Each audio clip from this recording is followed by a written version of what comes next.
ajablanarli emaski, kam pul ishlayotganinglar dedi. Kam pul ishlayotganinglarga ajablanmayman dedi. Oyliginglar pastligiga ajablanmayman dedi. Shanba kuni ishlamayapsizmi? Kam pul topayotganingizga ajablanmayman dedi. Mijozi bitta avtomobilisti, bitta xaridorimni qiymati $332,000. 31 dekabr kuni sizga mashina kerak bo'lsa, biz yetkazib beramiz mashinangizni degan. Nima uchun desa, chunki bitta mijozi LTVsi aniqda. Mana qarang, ana hisoblash yo'lida. Bu Klient na всю жизнь degan kitobdan olingan, bir umrlik mijozlar degandan. Kitobni yozgan odam Carl Sewell mashina sotgan, Cadillac'lar sotgan, 4 xil brend sotgan. O'sha hisob-kitob qilib chiqqan. O'sha paytda bu 80-yillarda yozilgan kitob. O'sha paytda o'rtacha sotayotgan mashinasi $25 atrofida bo'lgan. Aytganki, bitta yengil avtomobil o'rtacha narxi 25. Endi Cadillac qimmatroq, Hyundai ham sotgan, GM ham sotgan, Chevrolet ham sotganda. $25,000 deylik. Bitta mijoz hayoti davomida 10 marta mashina almashtirar ekan Amerikada. Qattan olgan statistikadan olgan endi. So'rasangiz, ana statistika beradi qo'mitasi. Xo'p. Ya'ni inflyatsiyani hisobga olmasangiz, 10 ta mashina almashtirsa $250,000 bo'ladi. Mashinani obslujivaniyasi u ham pullik-ku. Kelasiz, texosmotr qilasiz, nimadir zamena qilish kerak, ham unisini almashtirish kerak, moylarni va hokazo.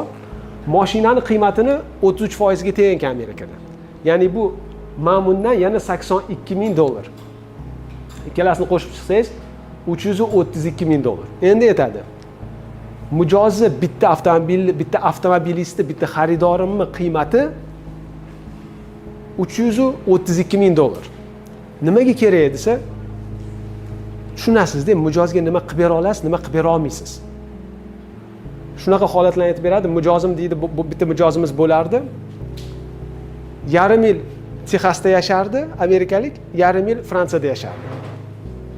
Deydi, bir kuni Fransiyadan uchib kelayotganda bunga xabar bergan, men shunaqa uchib kelyapman, lekin Nyu-Yorkgacha uchib kelaman-da, Nyu-Yorkdan Texasgacha mashinada kelishim kerak. Lekin Nyu-Yorkdan mashinani arendaga olmoqchi emasman, chunki ular hammasi sigaret chekib tashlangan mashina bo'ladi, kir bo'ladi.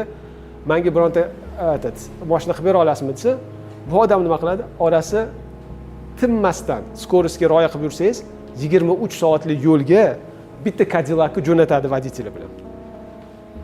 U voditelь olib borib Cadillac'ni Nyu-Yorkka olib borib beradi. Anu odam Nyu-Yorkdan qaytib haydab keladi u mashinani. U xarajat nima uchun xarajat qilishga tayyor desa, chunki u aniq biladiki, men bilan ishlasa 332,000 pulini olaman uni.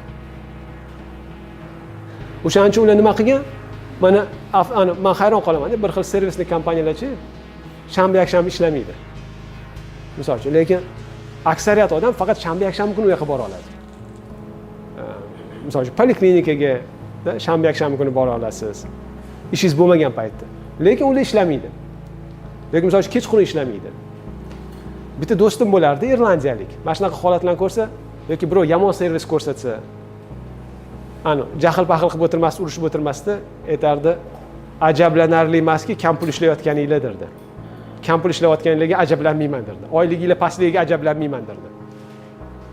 Ya'ni shanba kuni ishlamayapsizmi? Kam pul topayotganingizga ajablanmayman de.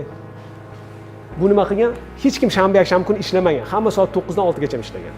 Bu soat 9 yo 8 dan oxirgi mijozgacha ishlashni boshlashgan. Shanba-yakshanba kunlari ham ishlashni boshlashgan. 31 dekabr kuni sizga mashina kerak bo'lsa, biz yetkazib beramiz mashinangizni degan. Nima uchun desa, chunki bitta mijozi LTVsi aniqda. O'sha bila olasiz, o'sha mijozga nima qilib bera olasiz, nima qilib bera olmaysiz.